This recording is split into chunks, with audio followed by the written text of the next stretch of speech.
Oke, assalamualaikum warahmatullahi wabarakatuh.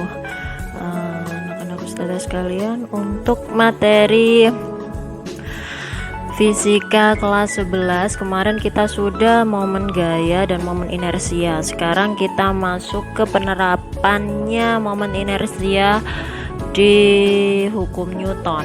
Nah, kalau di kelas 10 dulu kan kamu sudah pernah mendapatkan ini ya, materi ini di hukum Newton. Cuman kalau di kelas 10 dulu itu kan pasti ada pernyataan massa katrol diabaikan. Nah, ketika massa katrol diabaikan, maka yang berlaku hanya massa bendanya. Sekarang kalau kelas 11 di sini massa katrolnya digunakan. Nah, bagaimana untuk penjelasannya kan seperti itu. Nah, massa katrol ini berarti kita hubungannya dengan massa rotasi. Maksudnya bagaimana?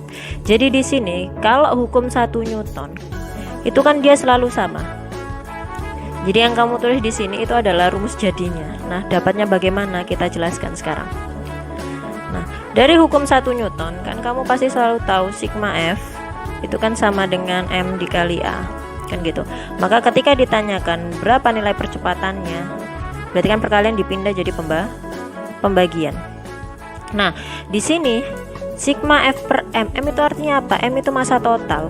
Maksudnya massa total itu bagaimana? Jadi massa total itu dia punya dua jenis. Benda itu punya dua jenis massa. Yang pertama adalah massa translasi. Massa translasi itu maksudnya bagaimana? Berarti benda yang hanya bergerak translasi. Translasi itu artinya bergerak satu arah. Kalau nggak ke kiri ke kanan, ya ke atas ke bawah. Maksudnya seperti itu. Dan yang kedua ada yang namanya massa rotasi. Massa rotasi ya massa benda yang bergerak rotasi atau bergerak melingkar. Untuk massa translasi, kira-kira dari dua benda ini antara A, B dan katrol yang bisa bergerak satu arah yang mana? Nah, yang pasti yang bergerak adalah A dan B, kan gitu, hanya bergerak naik turun. Maka kalau massa translasi itu ya massa bendanya itu sendiri. Bisa MA, bisa MB dan lain sebagainya. Tapi kalau massa rotasi, kira-kira dari benda A, benda B dan katrol mana yang bergerak melingkar? Yang bergerak melingkar adalah yang katrol. Apakah katrol ini dia bergerak translasi? Maksudnya apakah katrol ini bergerak pindah kiri kanan atau atas bawah? Kan tidak. Katrol itu tetap. Jadi dia tidak bergeser, tapi dia hanya memutar. Karena dia berputar, maka dia hanya punya massa rotasi lah. Massa rotasi itu apa? Massa rotasi itu sama seperti K dikalikan massanya dia. K itu apa? K itu jenis konstantanya dari momen inersianya. Nah, kalau katrol itu biasanya kita menggunakan nilai K-nya adalah yang setengah. Biasanya kita menggunakan silinder pejal. Makanya K-nya di sini kita menggunakan setengah. Nah, maksudnya berarti di sini bagaimana sigma F per M total? Sama. Kalau dulu kamu kelas 10 kan sudah Ustazah jelaskan. Setiap benda bermassa pasti punya gaya berat, arahnya ke bawah. Di sini berarti ada WA, di sini ada WB kan gitu. Karena di sini kita ibaratkan massa benda A itu lebih besar daripada massa benda B, berarti kan di sini bergeraknya yang ke bawah sini, gini ya. Maka yang searah dengan geraknya adalah WA, makanya di sini WA min WB. Nah, untuk massa totalnya berarti dia ada massa translasi dan massa rotasi. Mana yang bergerak translasi? Kan gitu. Yang bergerak translasi adalah A dan B. Gitu ya. Nah, mana yang bergerak rotasi?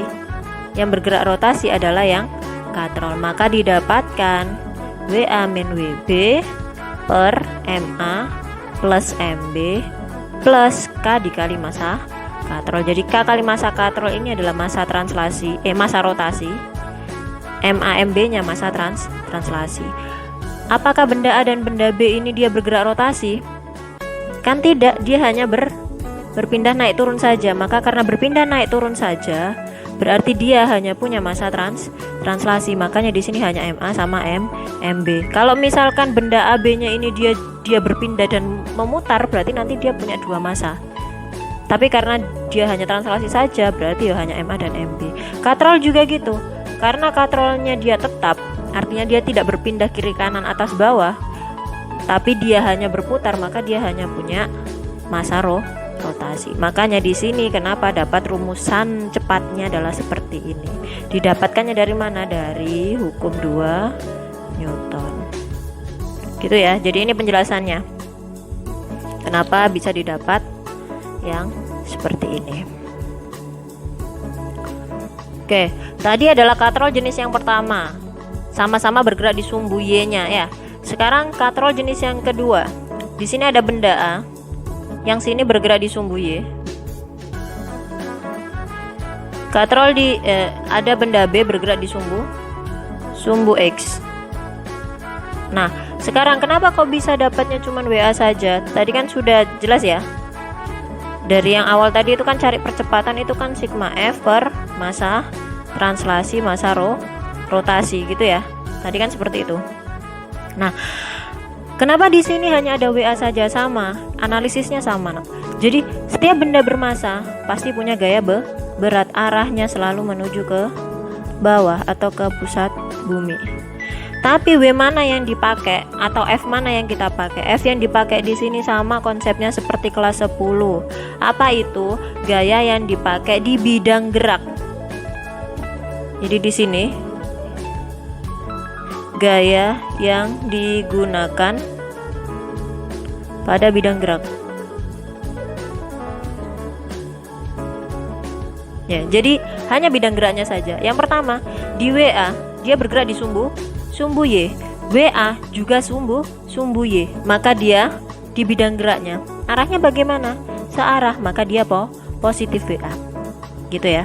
Kemudian untuk yang benda B, WB itu arah di mana? WB itu ada arah sumbu Y, kan gitu. Tapi bendanya bergerak kemana? Bergeraknya di sumbu X. Maka karena benda itu bergerak di sumbu X dan WB itu arahnya di sumbu Y, maka kita tidak menggunakan WB, tidak menggunakan WB. Alasannya karena WB tidak bergerak di sumbu geraknya. Nilai di sini ada tadi bilangnya TA tidak sama dengan TB. Nanti kita bahas di contoh soal kenapa TA tidak sama dengan TB. Tapi ketika mencari A, Ustazah ingatkan sekali lagi, mencari percepatan ketika kamu lihat seluruh sistem, maka nilai tegang tali bisa diabaikan. Gitu ya. Pokoknya konsepnya kalau cari A, nilai tegang tali diabaikan. Itu konsep pastinya dulu. Jadi udah paham ya? Ini kenapa hanya dapat WA-nya saja? Karena WB-nya dia tidak searah geraknya. Kemudian total masanya, massa translasi tetap sama. Benda A juga bergerak translasi hanya naik turun.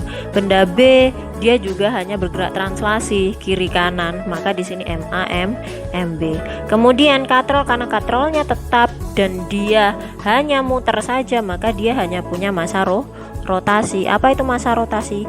K dikali massanya. Massa siapa yang berotasi? Massa katrol. Kalau katrol tidak diketahui, biasanya K kita menggunakan nilai setengah. Gitu ya. Oke, sekarang kita ke katrol jenis yang ketiga, ada di bidang miring. Oke ya. Nah, misalkan di sini WA-nya lebih berat daripada, kalau di bidang miring kira-kira apa sih gayanya? Masih ingat nggak?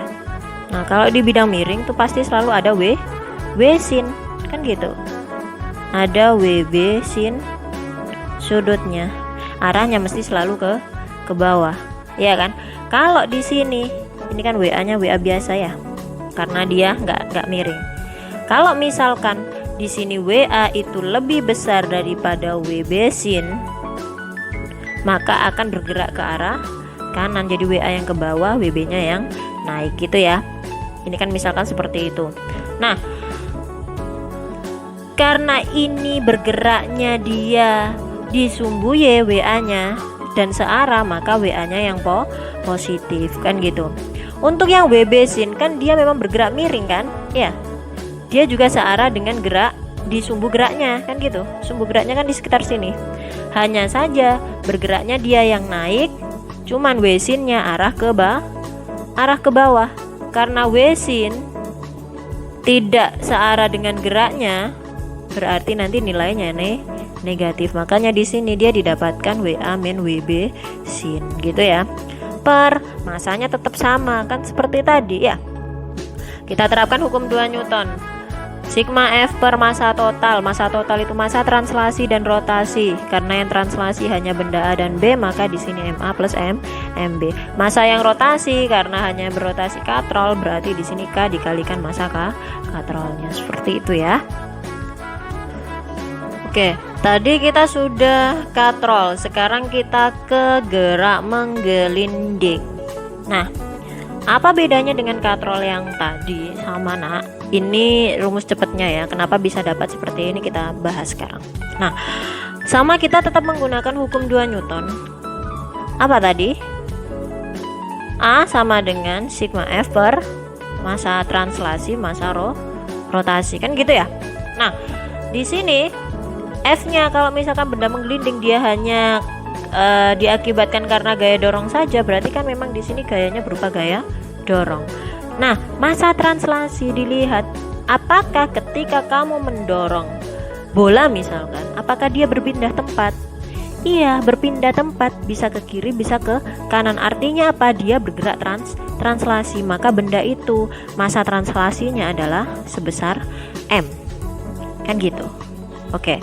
Sekarang ketika bola itu kamu pindahkan, dia bergerak translasi, iya berpindah tempat. Apakah selama dia berpindah tempat dia juga menggelinding, berputar? Iya.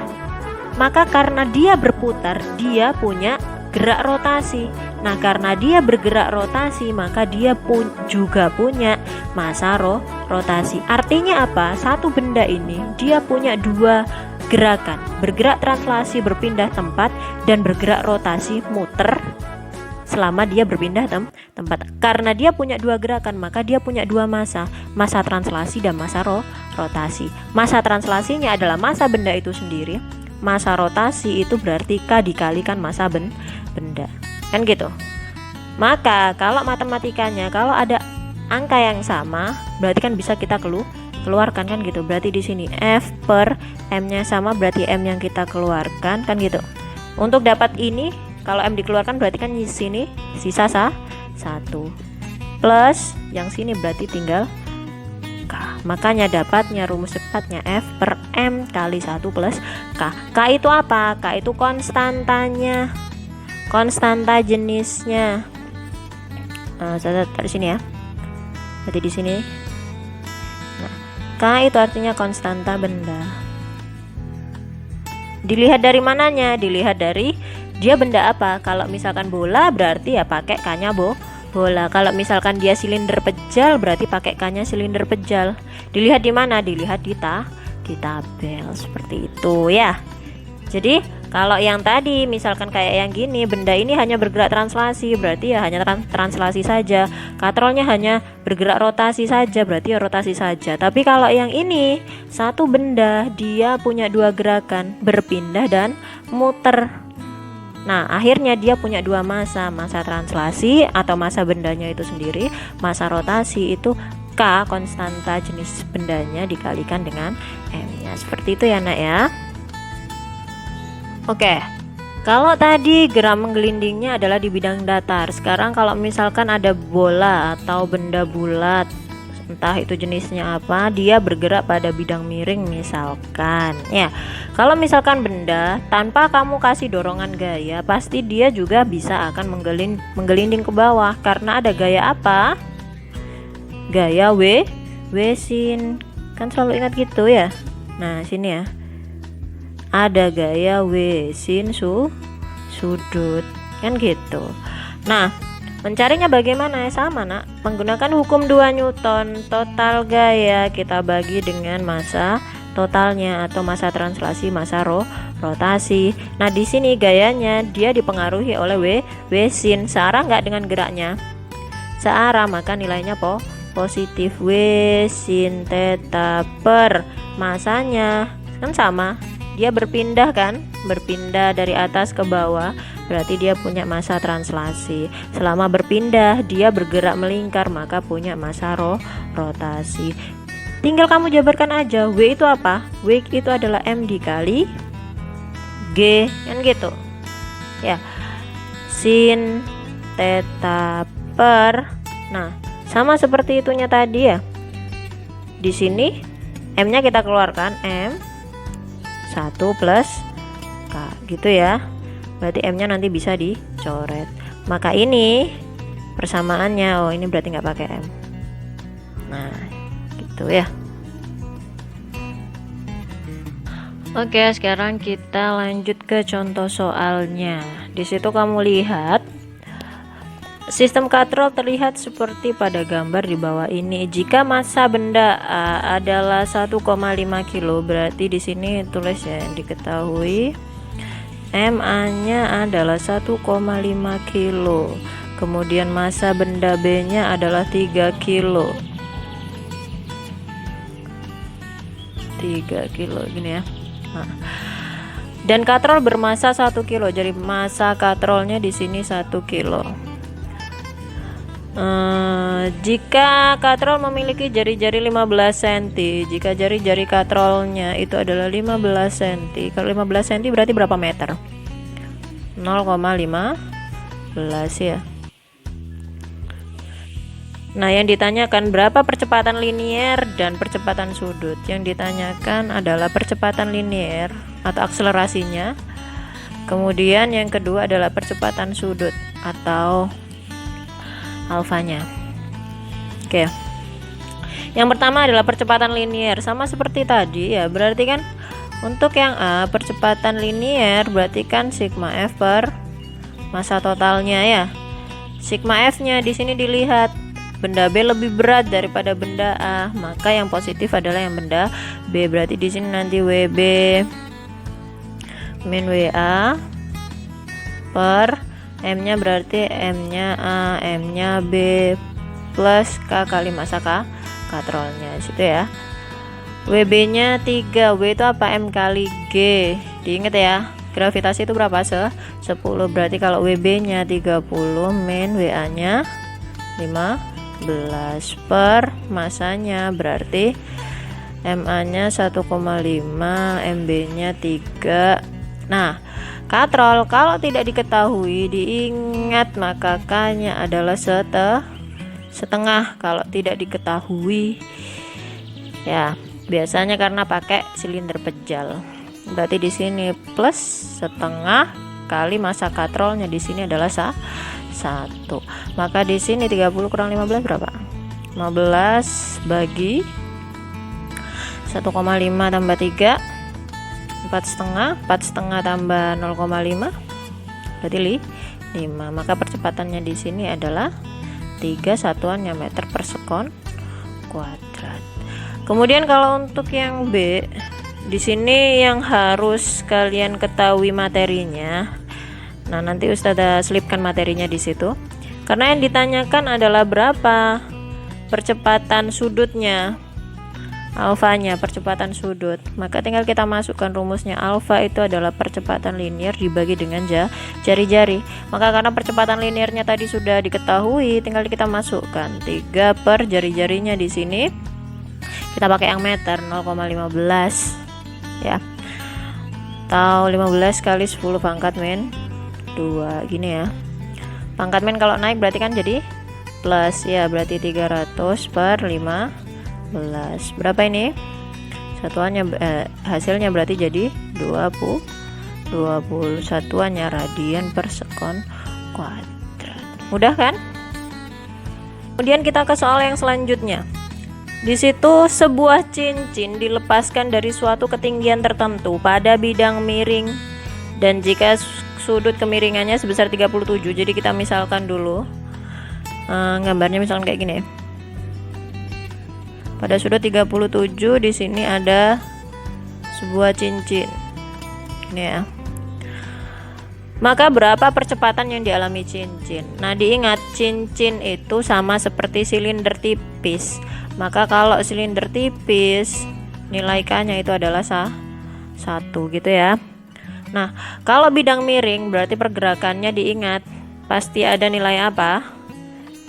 Nilai W sin sudutnya. Karena sudut 37 berarti pakai yang sin 37 gitu ya.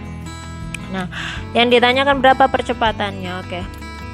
Diingat sama, berarti A sama dengan total gaya per total massa. Nah, Total masanya diingat, benda ini dia berpindah translasi, berpindah tempat berarti punya massa. Selama berpindah tempat dia menggelinding berarti punya massa rotasi gitu ya. Maka sigma F-nya di sini adalah W sin 37 per. Nah, M-nya karena sama berarti bisa kita keluarkan M kali 1 plus K gini ya. Terus di sini kan masanya tidak diketahui, berarti nggak bisa dikerjakan. Dilihat lagi, W itu apa? M kali G sin 37 ya per M kali 1 plus K. Bisa dicoret gitu ya. Oke, jadi tinggal kita masukkan gravitasi, nilainya adalah 10. Sin 37 berapa? 0,6 per 1 plus K nya karena tadi dia silinder tipis, maka nilainya adalah 1 gitu ya. Berarti di sini 6 per 2, maka percepatannya ketemu 3 meter per sekon kuadrat. Mudah kan? Kemudian untuk contoh soal yang terakhir, di sini ada benda bermassa 5 kilo untuk M1 dan M2-nya adalah 20 kilo. Berarti tulis dulu ya diketahuinya. Ketahuinya M1 itu 5 kilo, M2-nya 20 kilo. Oke. Kemudian terhubung pada katrol seperti pada gambar. Oke. Jika meja tersebut adalah licin dan massa katrolnya, dilihat massa katrolnya di situ 30 kilo. Yang ditanyakan adalah berapa percepatan untuk benda M1 dan M2. Kemudian yang ditanyakan tegang talinya, tegang tali di benda 1 dan tegang tali di benda 2. Nanti kita buktikan apakah T1 itu sama dengan T2. Oke, untuk yang pertama, maka kita cari percepatannya dulu. Untuk mencari percepatan berarti sama kan ya, sigma F per massa total. M totalnya berarti ada M1, M2 yang bergerak translasi, dan ada katrol yang bergerak rotasi. Nah, sigma F-nya di sini dilihat karena katrolnya di situ adalah katrol sistem yang kedua seperti yang Ustazah tadi sudah jelaskan. Ada yang bergerak di sumbu X dan di sumbu Y, maka yang kita pakai hanya berat di benda 2 saja. Kenapa? Karena benda 1 itu bergerak di sumbu X, ya kan? Sedangkan W itu kan arahnya di sumbu Y, maka kita cuman pakai yang W2 saja. Per M-nya berarti M1, M2 plus K dikalikan M. Sudah, tinggal kita masukkan. W2 itu M kali G, berarti kita pakai M-nya massa 2 ya. Berarti 200 per massa 1-nya 5, massa 2-nya 20 plus K-nya kalau tidak diketahui sekali lagi kita pakai setengah silinder pejal ya. Masanya katrol 30. Berarti di sini 200 per 20 tambah 5, 25. Setengahnya 30 berapa? 15 ya. 25 tambah 15 berapa? 40 coret. Maka hasilnya berapa di sini? 5 meter per sekon kuadrat. Itu untuk percepatan. Oke ya. Sekarang yang kedua. Ini yang pertama udah dijawab. Sekarang yang kedua. Minta tentukan tegang tali T1 dan T2. Sekarang tinggal kita lihat. Kemarin kan Ustaz udah bilang kalau mencari A berarti kan seluruh sistem, ya kan? Tapi kalau mencari tegang tali, lihat satu sistem saja. Kalau misalkan benda T1 itu kan berarti gambarnya seperti ini. Ini M1, ini talinya kan gitu. Berarti di sini T1 kan arah ke sini. Ya kan? Ini T1. Ini bidangnya licin. Kan gitu. Satu sistem saja di benda 1. Maka sama, mencarinya tetap pakai hukum 2 Newton. Berarti sigma F sama dengan M kali A. Kan gitu. Sigma F-nya dilihat gaya yang dipakai di bidang gerak. Dia bergeraknya di sumbu X. Ya. Maka meskipun di sini ada W1, di sini ada gaya normal, ini tidak dipakai. W1 dan N-nya tidak dipakai. Kenapa? Karena dia sumbu Y, sedangkan geraknya di sumbu X, dan gerak sumbu X hanya ada nilai T. Maka di sini T1 sama dengan, karena kamu hanya melihat satu benda, maka M-nya juga hanya M1 dikali. Nah, gini ya. Oke. T1 sama dengan masanya berarti 5 M1, percepatannya 5, maka nilai tegang tali untuk benda 1 adalah 25, satuannya Newton untuk benda 1, T1 ini. Sekarang kalau melihat di benda 2 bagaimana? Nah, kamu lihat, tinggal kamu gambar. Benda 2 kan kayak gini gambarnya ya. Oke, ini M2, T-nya arah kemana? Berarti kan arah ke atas ini, karena ketarik ya. Ini T2, di sini ada W2, kan gitu. Bergeraknya ke arah mana? Bergeraknya dia ke bawah di sumbu Y.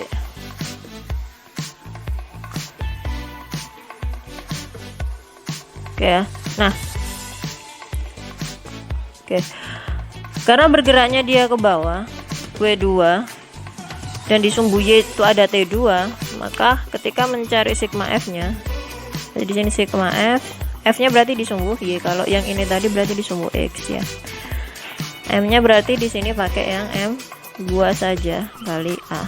Nah, sigma FY-nya bagaimana? Bergeraknya ke bawah, maka yang positif adalah yang W2. Maka di sini W2 min T2 sama dengan M2 kali. Nah, tinggal kamu masukkan aja. W2 nya berarti M kali G ya. W2 itu 20 kilo, berarti W nya itu 200 min T2 sama dengan, oke, M2 nya masanya berarti 20, A nya tadi ketemu 5 kan gitu ya. Berarti di sini 200 min T2 sama dengan 20 kali 5 berarti 100. Pindah ruas, maka T2 nya di sini adalah 200 min 100 gitu ya. Maka T2 nya ketemu berapa? 100 Newton. Dilihat nilai T1 nya ketemu 25, nilai T2 nya ketemu 100. Maka ketika massa katrol tidak diabaikan, terbukti bahwa nilai T1 itu tidak sama dengan T2. Ini yang membedakan antara materi hukum Newton di kelas 10 dulu sama di kelas 11 gitu ya. Untuk memperkuat pengetahuan kalian, silakan dikerjakan untuk tugas hari ini. Ada 3 soal. Ini adalah soal yang pertama. Oke, kemudian selanjutnya ini ada soal yang kedua. Ya, silakan disalin di buku tugasnya dulu untuk soal-soal ini. Oke, dan selanjutnya ini adalah untuk soal nomor 3.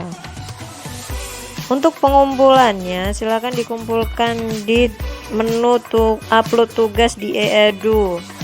Kemudian untuk deadline-nya kita sampai minggu depan, pertemuan minggu depan, seperti itu ya. Oke, kita akhiri untuk pembelajaran hari ini. Terima kasih. Assalamualaikum warahmatullahi wabarakatuh.